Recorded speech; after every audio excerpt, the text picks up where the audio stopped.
Good evening, ladies and gentlemen. Welcome tonight. My name is Skip Rutherford. I'm Dean of the Clinton School, and we are honored to help host this event with Hendrix College and to congratulate my friend Bill Tsutsui, who will be inaugurated, I believe, as the 11th president of Hendrix this weekend. And I know a wide variety of activities are planned, and I'm excited about that and look forward to participating.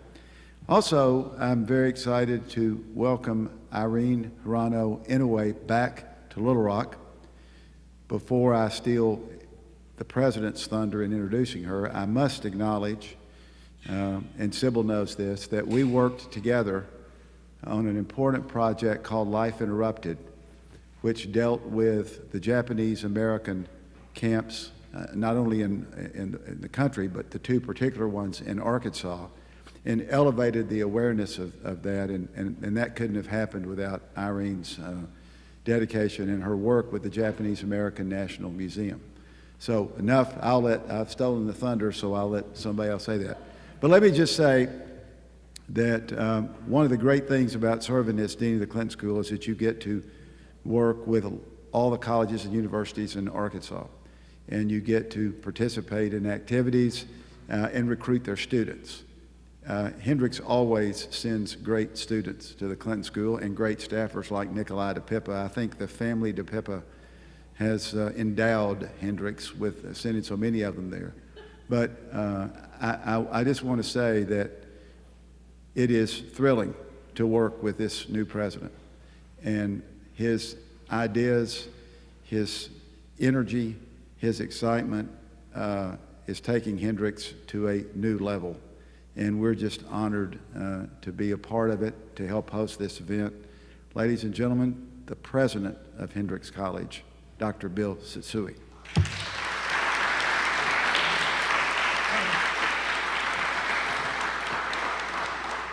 Well, thank you so much, Skip. It is such a pleasure to be here and at last to be kicking off the series of inaugural events. I've been telling a lot of people I'm exhausted at watching how hard other people are working on all these things, so let us have it end. I'm really pleased that we could partner today between Hendrix College and the Clinton School on this event, and I really want to thank Skip and Nikolai for being so open to working together and being such wonderful hosts for us this evening. It is a true honor and pleasure to introduce Irene Hirano Inouye, who I, along with so many folks in the Japanese American community nationwide, consider a friend, a mentor, and an inspiration. Irene is a legend, a force of nature, and just a truly generous, committed person. And she has led a life of distinguished leadership in social service organizations, advocacy for Japanese and Asian Americans, museum and nonprofit administration, citizen diplomacy, and philanthropy. Irene was born and raised in Los Angeles. She earned her bachelor and Master of Public Administration degrees from USC. At the age of 27, she became executive director of THE, To Help Everyone Clinic, which worked to bring affordable health care to uninsured women in an underserved part of LA. In 1988, she was appointed president and CEO of the Japanese National Museum, an institution she would build from the ground up, and over her decade-long tenure, establish as a landmark in Los Angeles and one of the preeminent resources in the United States on the immigrant experience. The Japanese American National Museum opened in 1992, and through its high-profile exhibitions, community connections, ambitious research projects, and eventual affiliation with the Smithsonian, achieved a national and international reputation for excellence. Significantly, under Irene's leadership, the museum was absolutely critical in building pride, sustaining community, and encouraging young people to acknowledge and connect to their Japanese American heritage. It also played a foundational role in getting the internment camp experience into history textbooks and into our schools and universities, as well as in gaining public attention for exceptional Japanese Americans, notably the 442nd Regimental Combat Team and numerous rising Japanese American artists. After marrying Senator Daniel Inouye, Irene relocated to Washington and became the founding president and visionary of the U.S. Japan Council. The USJC seeks to create networks of Japanese Americans at the top levels of business, government, education, and the nonprofit sector that can exert political and economic influence, as well as create stronger bilateral ties between the U.S. and Japan. The organization has quickly emerged as a force to be reckoned with in D.C. as well as Tokyo, holding high-profile policy conferences, establishing programs to foster Japanese and Japanese-American entrepreneurship, and organizing the Japanese-American Leadership Delegation, an annual study tour of Japan. Now, Irene and I, as a member of the Japanese-American Leadership Delegation that year, were in Tokyo on the afternoon of March 11th, 2011, when the triple disasters of earthquake, tsunami, and nuclear crisis ravaged Japan's northeast coastline.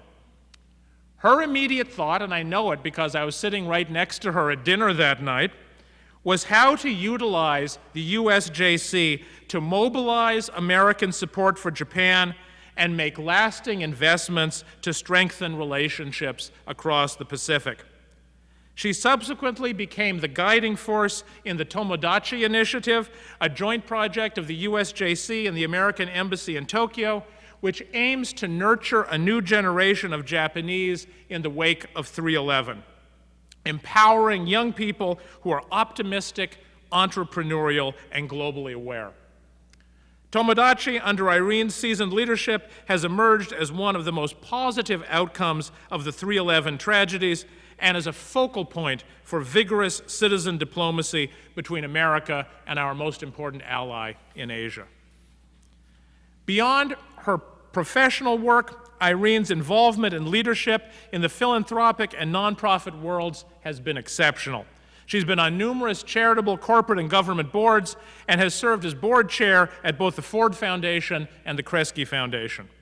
In short, Irene is very possibly the most accomplished and influential Asian American woman in public life today, and one of the most passionate and successful public servants ever to emerge from the Japanese American community. We are fortunate to have her with us today in Arkansas. Irene?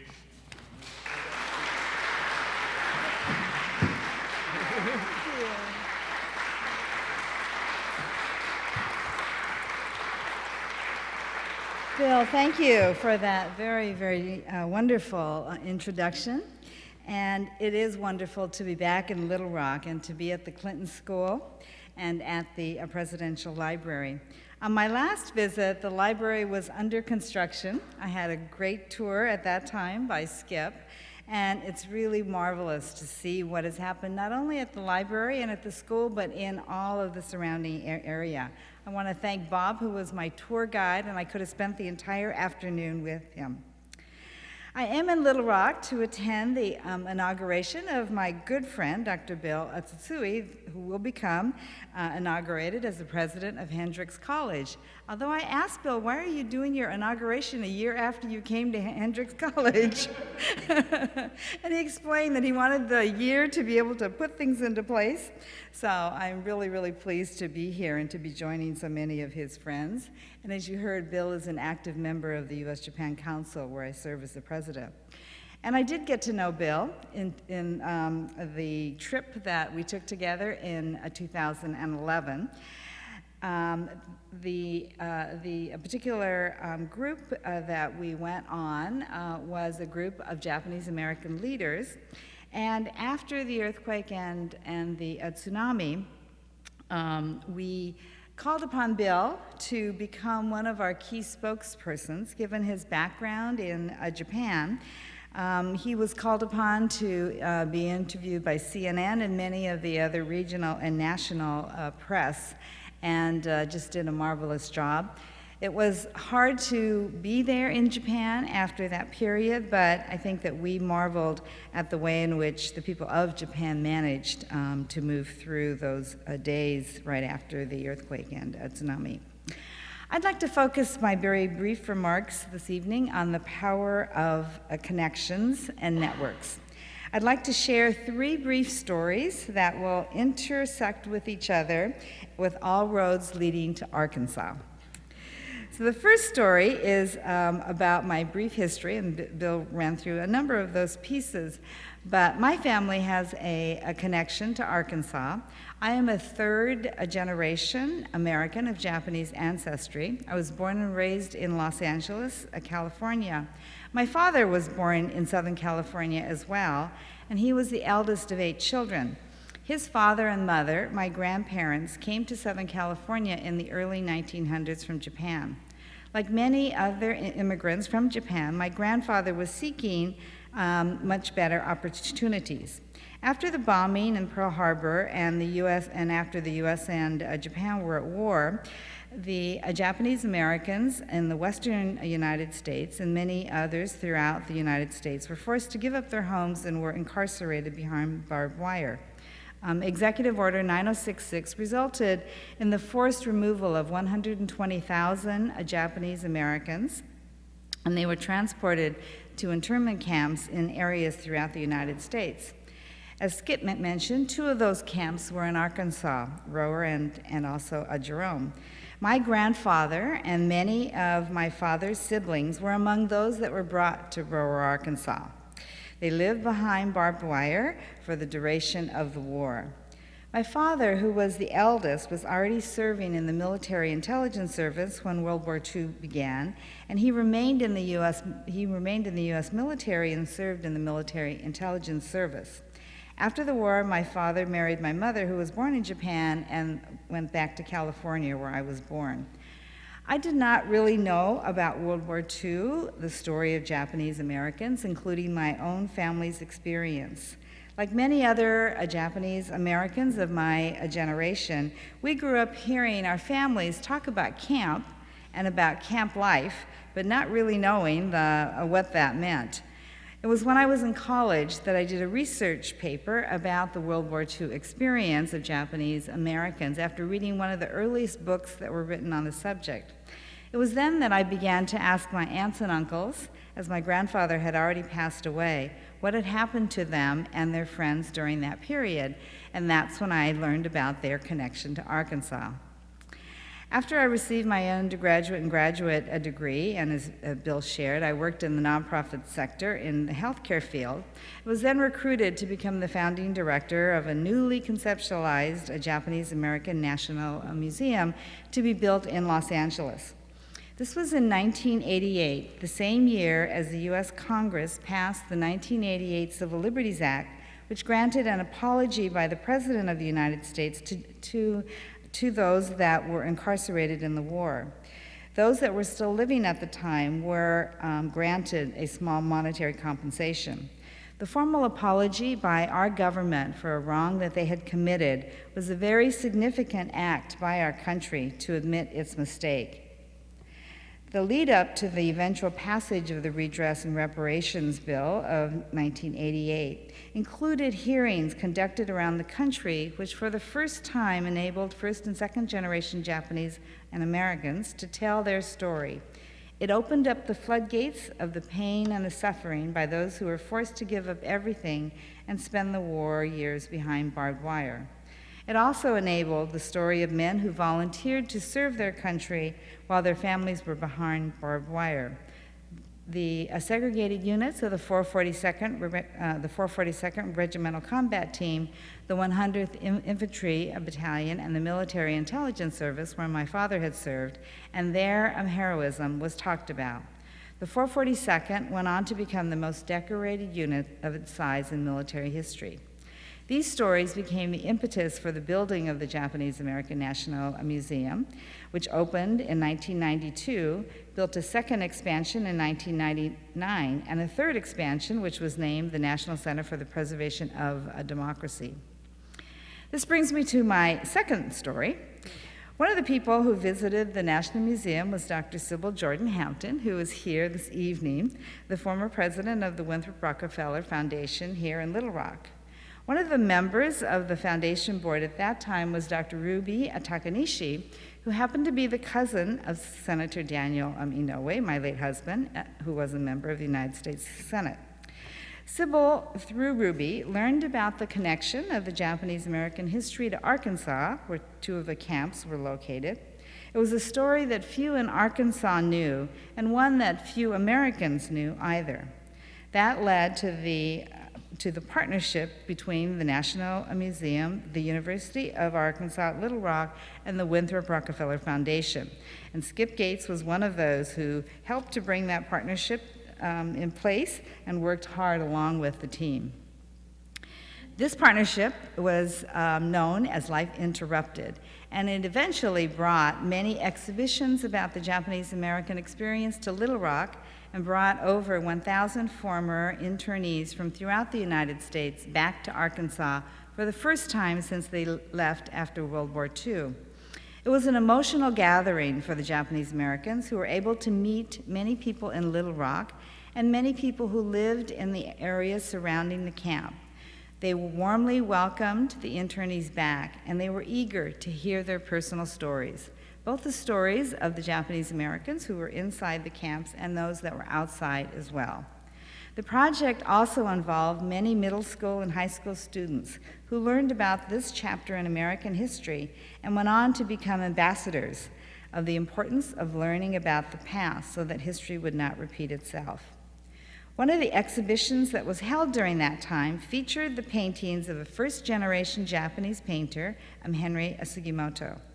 He was an accomplished painter living in California and was incarcerated at Rower Camp during the war. It was during that time that Henry created many paintings about life in camp. After the war, he moved to New York, and he continued to paint. When he passed away, his family wanted to donate some of the paintings to the Japanese American National Museum. That was when I first met Madeline Sugimoto, his daughter. Thanks to the support from the Winthrop Rockefeller Foundation, an exhibition was mounted of Henry Sugimoto's work that was at the University of Arkansas at Little Rock during the Life Interrupted project. At that time, Madeline also returned to Little Rock during the project to see the wonderful exhibit that featured so many of her father's paintings. Madeline is with us this evening, and if she'll stand, she's right there so that I can acknowledge her.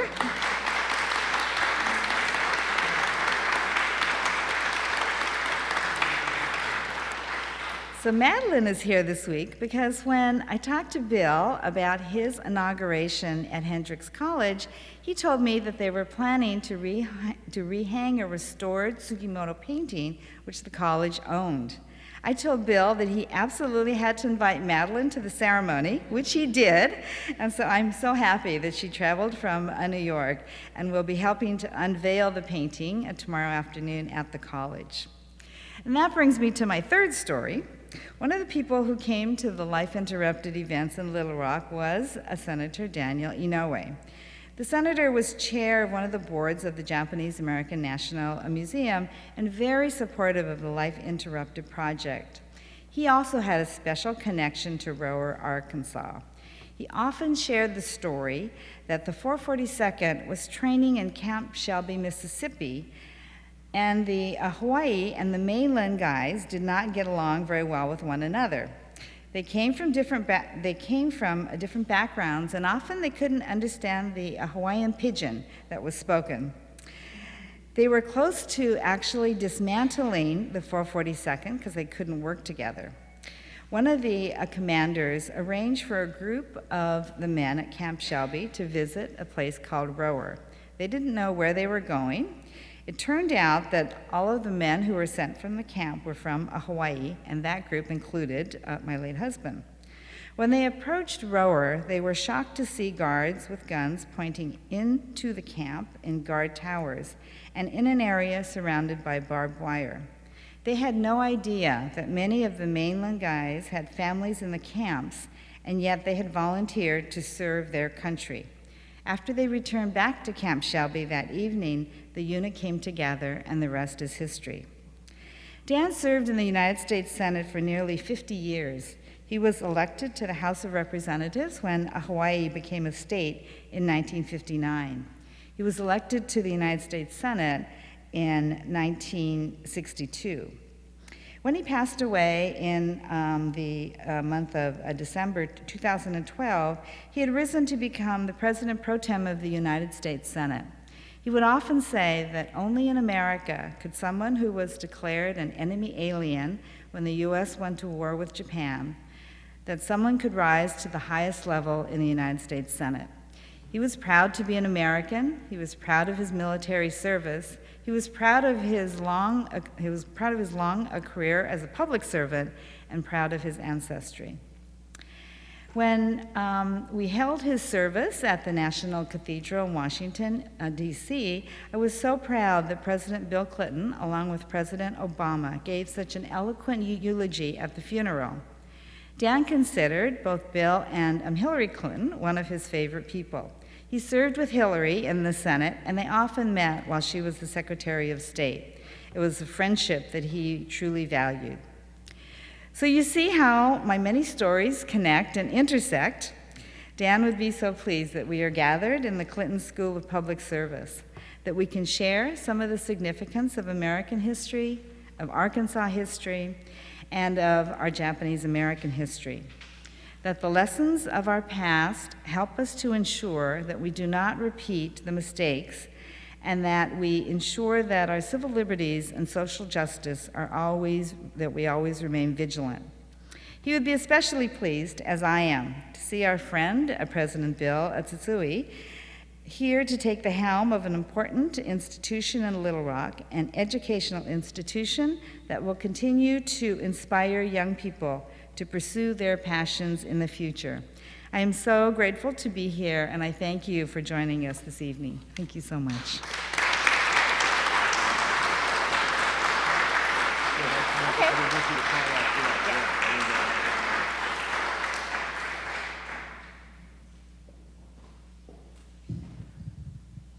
Hello, I'm Nikolai DePippa. I'm the director of the public programs here at the Clinton School, also a Hendrix grad.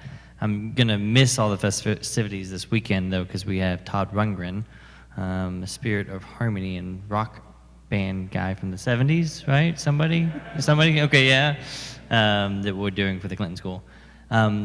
We do get the PowerPoint to work. Do you want to go through some of these? I can do it very quickly. So before we get into a Q&A, I just brought a few photos. So this was the road leading up to Rower. This was at the time that we held the gathering at the Rower camp. There still are gravestones of those that had passed away in the camp, and many of their families came back at that time. This relates to, as I said, a big part of what the Life Interrupted project was, which was to inspire young students. They did some amazing projects, and they continue to be a part of that project. So these are just a few slides of Bill. So I wanted to show you Bill. Well, we were in Japan, and you may not recognize Bill if you have only known him from the time that he has come to Little Rock. So there he is on the left-hand side, and you can see he's like half of his size. No. So that was when we were in Japan, and Bill gave a talk as a part of the delegation. So I wanted to just share that so that you can appreciate how hard he worked to get to where he is now. Please take that off. There we go. So we're just gonna do a little bit of conversation up here before we open it to the audience, and I wanted to kind of go a little bit more into your extensive background in kind of the service sector, and you founded an organization, a nonprofit, when you were in your late 20s. So what was kind of that calling, if you will? I made the decision when I was at the School of Public Administration that I would work in the nonprofit sector. So for many students that go into that field, you have the choice of either working in the government or working in the nonprofit sector. And I did a short stint after I graduated in Washington. I decided, no, I didn't want to work in Washington. So I went back to California and had the good fortune to lead an organization. I think part of it, as I look back now, was actually inspired by my family and what I learned about my family's story. My father was a business person, and I think he always thought that I would go into business afterwards. But I think as I learned and as I shared the work, what I learned about the World War II experience, and I also was going to school when it was the Vietnam era, so a lot of people were thinking about our country and about our government. And I felt the best way that I could contribute was to work in the nonprofit sector. So I've been really fortunate to have had sort of 3 major chapters during that time. We had the CEO of Make-A-Wish Foundation, David Williams, spoke, and his title was "What Melts Your Butter?" And so it's, what's your passion? And so tell me what your passion is. I get very excited about being able to see things that you can envision actually happen.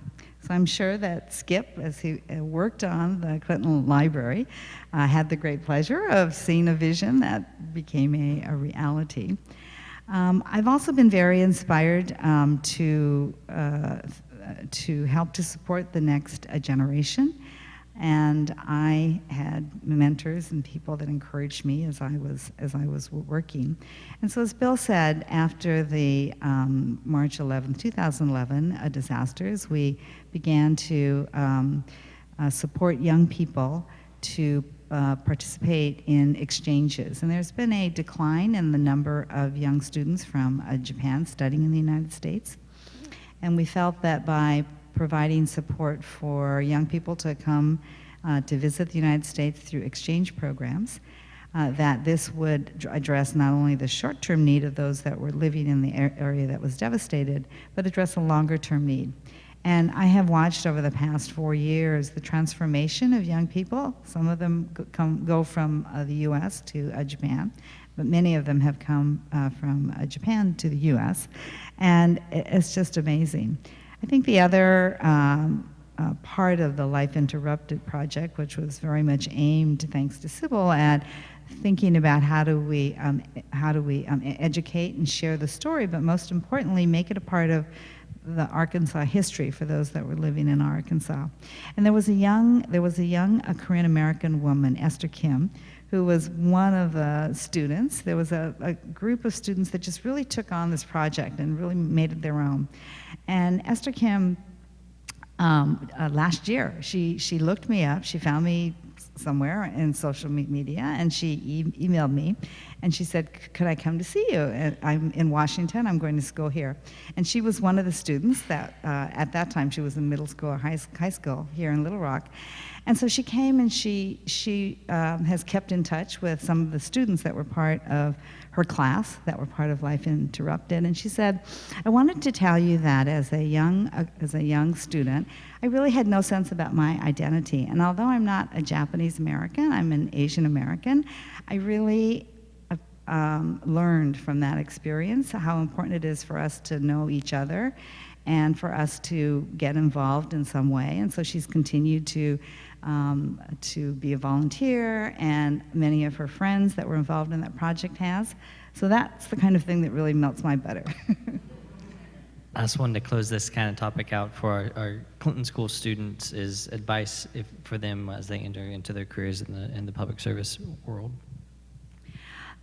So I've been a big believer in the power of networks and of remaining connected. And so as you saw, I talked about the way in which you never know where a connection leads you. So I tell students all the time that it's really important to just, as you meet people along the way, that you find a way to stay connected to those that you feel that there is some tie.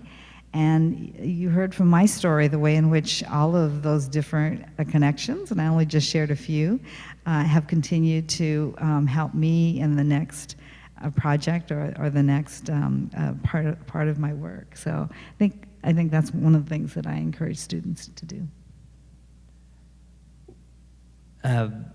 Being in Arkansas, having two of the internment camps here, what do you think is the biggest misconception of that time period and the, I guess, American citizenship, and maybe not Japanese American side of that.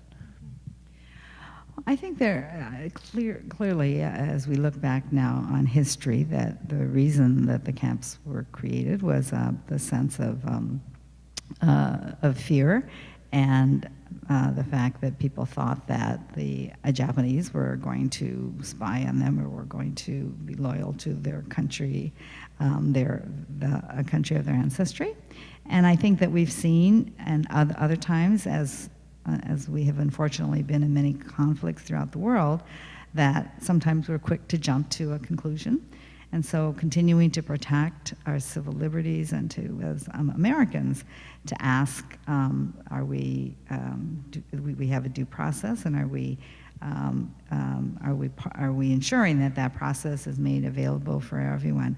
I think the other misconception is that, so ordinary citizens that lived, and one of the things that I think we came to appreciate about Arkansas were that neighbors that were living around the camps, that they didn't know what was, why people had been incarcerated, and that they became friends. So one of the famous stories is of former Secretary Norman Amineta, who is active with the Japanese American National Museum. And he was a Boy Scout. He was in Heart Mountain, Wyoming, which has now become a National Park Service site. But he went on a Boy Scout outing with a young man who was living in Wyoming, whose name was Alan Simpson, who turned out to be the senator of the state of Wyoming. And they remained friends throughout all that time. And it was Senator Simpson who was one of the ones that helped the passage of the redress bill. In fact, Norm and Alan Simpson and their wives are off on a cruise right now.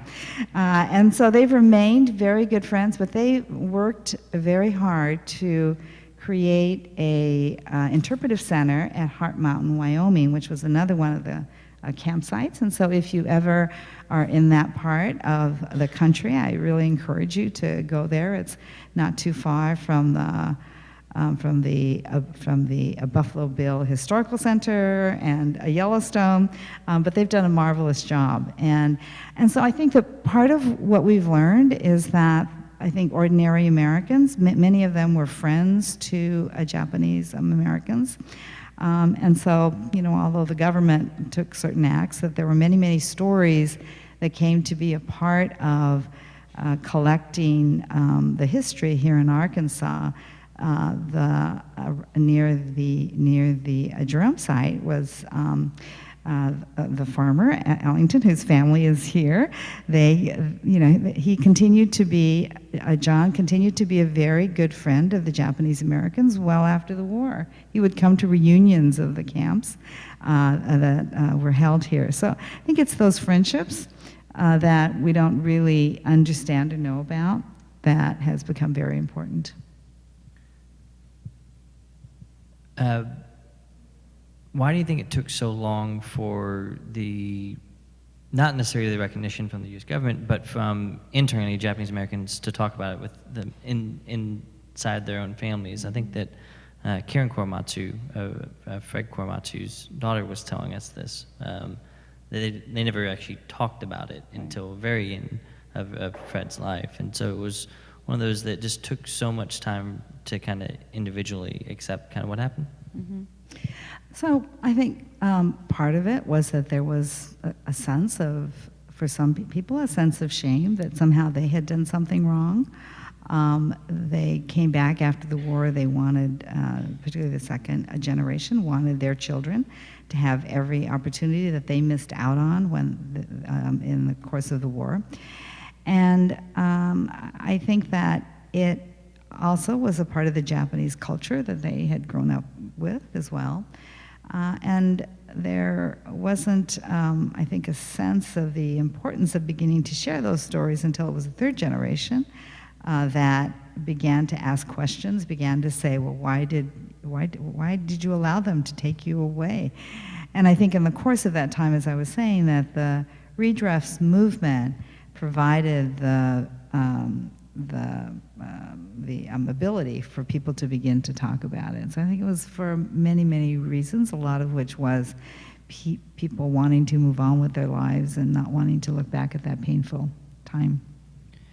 President of the U.S. Japan Council. So what is the overall mission of day-to-day life for you? So I people often ask me, where do I live? So I have to say that I have the great pleasure of having a residence in Washington, D.C., where the U.S. Japan Council is headquartered.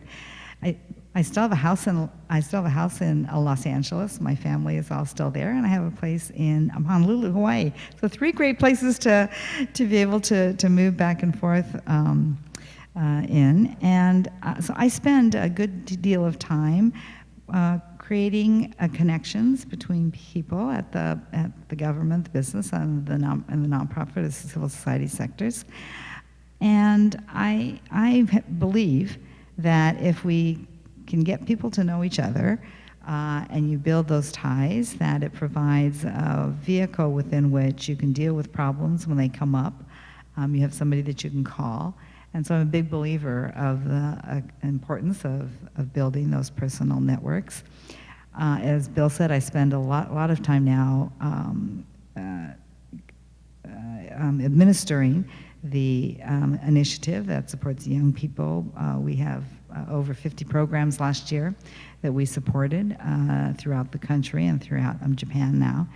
And so it really affords me the chance to invest in that way. And as you heard, I also spend a part of my time in the philanthropic community. And so I had the honor most recently of serving as the chair of the Ford Foundation, which is headquartered in New York, no longer a tie with the Ford Motor Company, but a foundation that is dedicated to social justice throughout the world. And it has afforded me the opportunity to really work across many different issues. So I spend I think as much time on the plane as I do living in any one of the 3 places that I'm at. But I've truly felt that it has just been wonderful to be able to contribute in that way. A lot's been talked about of Japan passing and those things of falling out of kind of the favor of even some of the legislation that's passed. And so tell me the importance. What's the importance of the U.S.-Japan relationship? At the time that the U.S. Japan Council was formed and we opened our office in 2009, that was exactly the description that people in Washington would refer to the U.S. Japan relationship as Japan passing.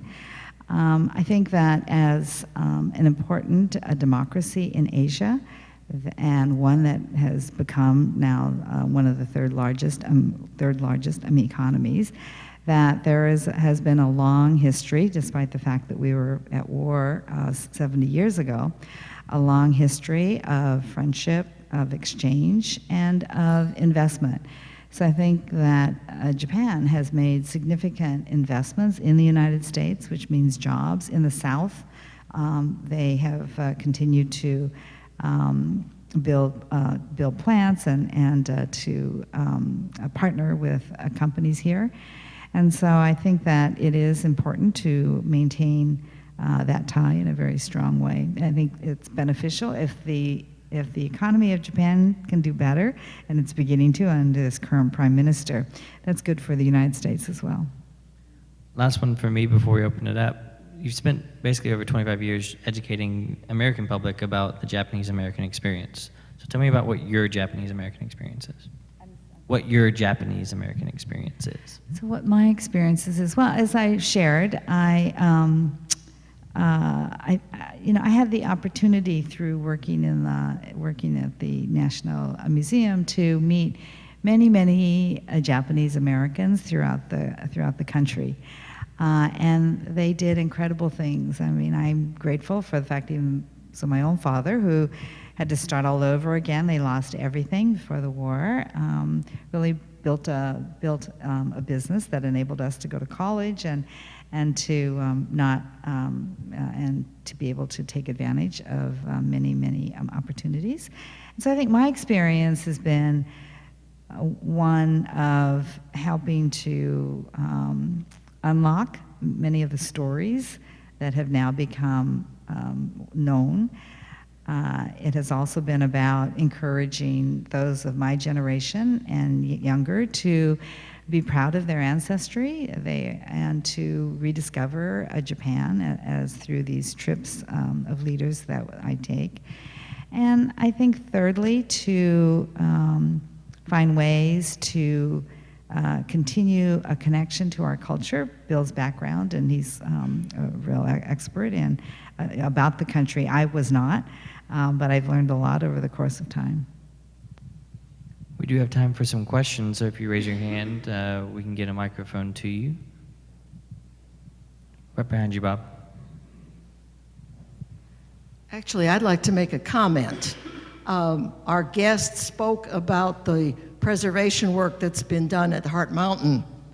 I'd also like to make sure everybody knows there has been restoration work done at both camps in Southeast Arkansas. And it's worth a day trip to go down there and also to see the museum that's been established in what I believe is an old railroad station in McGee. So I would recommend that to anybody if you haven't been down there. It's worth a trip.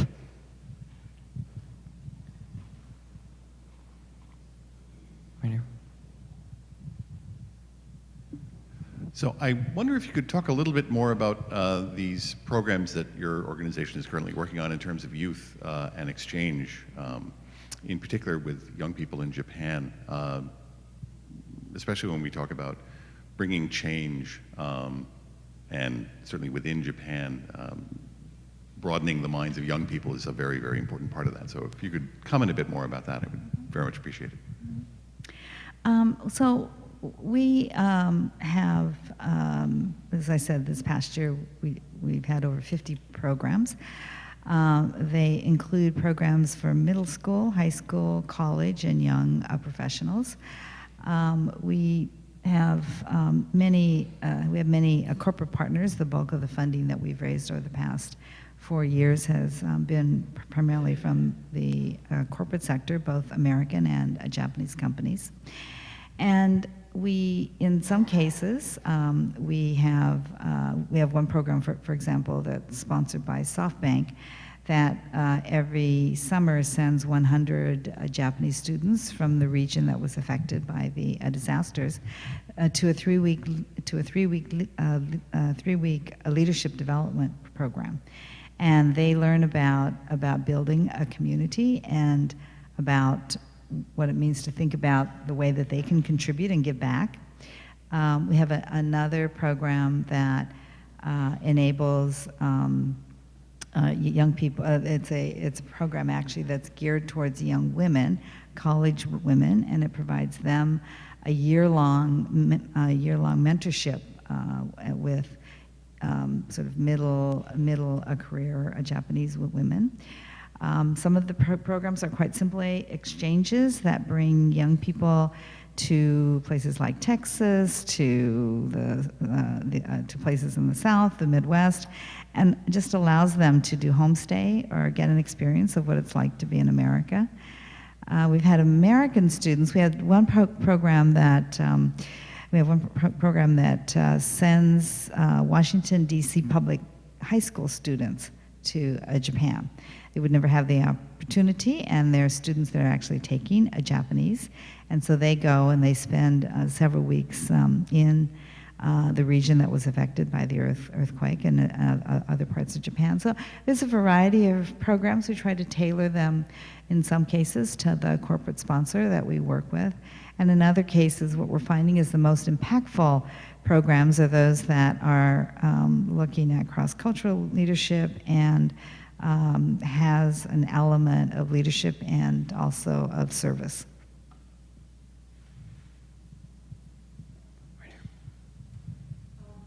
One second. Thanks. I'm a professor, so I'm used to projecting.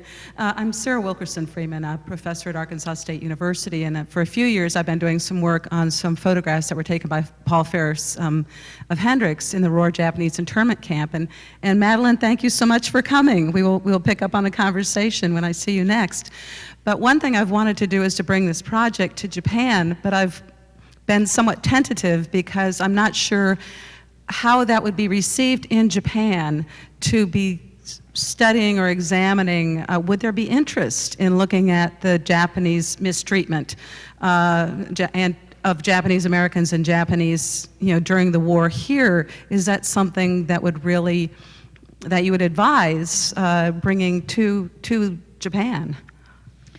So I think similar to the United States, people in Japan knew very little about what happened to Japanese Americans. I think part of the work of the Japanese American National Museum was to begin to share that story not only with visitors in the United States, but also in Japan.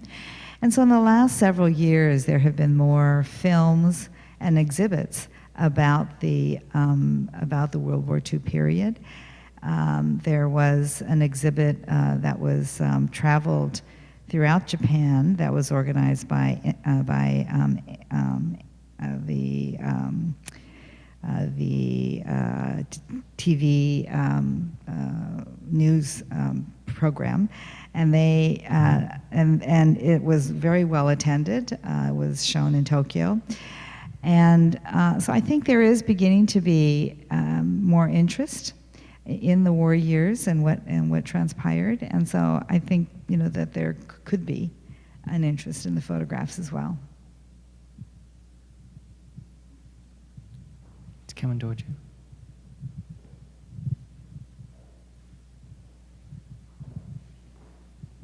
Hi there. Hi there. I'm a student here at the Clinton School. I'm a second-year student. I'll be graduating in May. I actually attended school in Vermont. I'm originally from Bhutan, and there I actually studied Japanese studies for 3 years, and I can speak proficient Japanese, I think. So anyhow, I was just interested in the sort of asking you what role language plays, whether it's English or Japanese, in building friendship or relationship between the U.S. and Japan. That's probably a question we should ask Bill.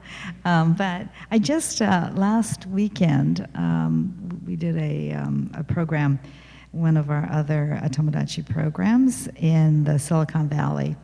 And this program we decided to bring together was a student conference of Japanese students that were studying in the U.S., and so in this case they were in Northern California schools, along with Americans that were studying Japanese in college, because it was a group that had a common interest.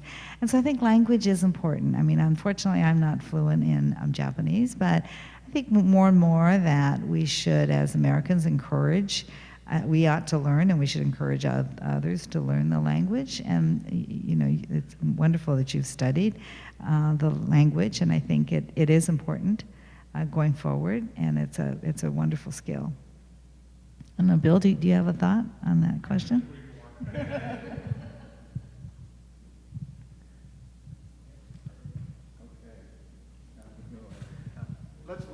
Let's first of all, let's thank Irene and Nikolai for that great discussion.